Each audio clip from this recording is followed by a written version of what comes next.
Guys, village style ৰেচিপিলৈ পুনৰবাৰ স্বাগতম জনাইছোঁ। আজি লৈ আহিছোঁ আন এটা ৰেচিপি। ব'লকচোন দেৰি নকৰি আৰম্ভ কৰোঁ। মই ইয়াৰ প্ৰথমে লৈছোঁ সৰিয়হ,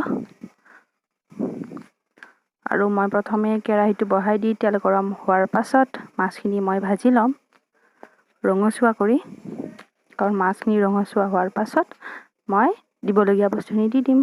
আৰু মাছখিনিত মই হালধি নিমখ সানি ৰেডি কৰি ৰাখিছোঁ। তো ব'লক মই এইখিনি ভাজি লওঁ প্ৰথমে। আৰু এয়া হৈছে তেতেলী টেঙা। মই তেতেলী টেঙাখিনি ভিজাই থৈছোঁ এনেধৰণে। আপুনি পৰিমাণ অনুসৰি লৈ ল'ব। আৰু এইখিনি হৈছে মই নিমখ হালধি দি মই এইখিনি বাছি ৰেডি কৰি থৈ দিছোঁ। আৰু এতিয়া মই এইখিনি ভাজি লওঁ।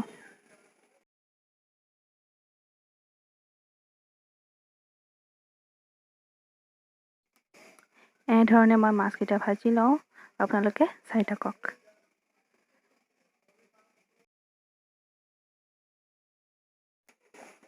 মাছখিনি কুৰকুৰীয়া হোৱাৰ পাছত মই সৰিয়হখিনি ফুটাই দি এনেধৰণে টেঙাখিনি মই ঢালি দিছোঁ। সেইখিনি মই দেখুওৱা নহ'ল, আৰু যিহেতু অকণমান নিমখ হালধি দিয়া গৈছিল আৰু অকণমান দি দিছোঁ প্ৰয়োজন অনুসৰি। আৰু এয়া মই সানি আছোঁ। এয়া দি দিলোঁ চাউলৰ গুড়ি, কাৰণ তেতিয়া চাউলৰ গুড়িখিনি দিলে বেছি টেঙা নহয়, অকণমান মিঠা মিঠা ভাৱ আহে। আৰু আপুনি যদি ইচ্ছা কৰে সিজাই থোৱা আলুও ভাঙি দিব পাৰে।